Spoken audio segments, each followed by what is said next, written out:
ఉన్న బంగారాన్ని విడిపించి ఆ రోజు ఆన్లైన్ రేటుకే మేము కొంటాం. Sharma gold company. లైంగిక ఆరోపణల నేపథ్యంలో అరెస్ట్ అయి ప్రస్తుతం జైల్లో ఉన్న కొరియోగ్రాఫర్ జానీ మాస్టర్కు దిమ్మ తిరిగే షాక్ తగిలింది.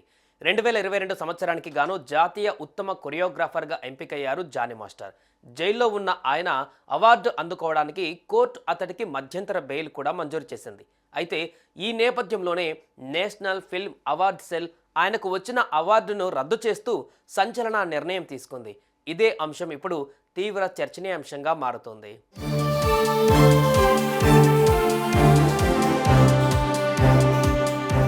దక్షిణాది చిత్ర పరిశ్రమల్లో టాప్ కొరియోగ్రాఫర్లలో ఒకరుగా కొనసాగుతున్న జానీ మాస్టర్పై పెళ్లి పేరుతో నమ్మించి లైంగిక దాడికి దిగాడంటూ ఓ యువతి పోలీసులకు ఫిర్యాదు చేసిన విషయం తెలిసిందే. దీంతో అతనిపై నార్సింగి పోలీసులు పోక్సో కేసు నమోదు చేసి అరెస్టు చేశారు.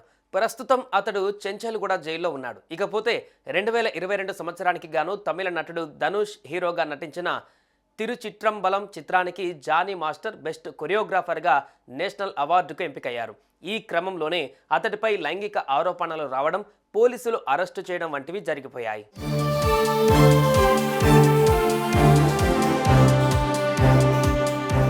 అయితే ఈ నెల 8న ఢిల్లీలో జానీ మాస్టర్ ఆ అవార్డును తీసుకోవాల్సి ఉంది.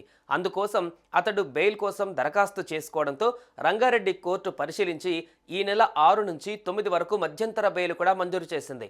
కానీ ఈ నేపథ్యంలోనే నేషనల్ ఫిల్మ్ అవార్డు సెల్ ఆయనకు వచ్చిన నేషనల్ అవార్డును రద్దు చేస్తూ సంచలన నిర్ణయం తీసుకుంది.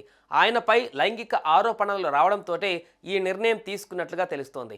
జానీ మాస్టర్కు వచ్చిన నేషనల్ అవార్డు అనూహ్యంగా రద్దు కావడంతో ఇప్పుడు తీవ్ర చర్చనీయాంశంగా మారింది.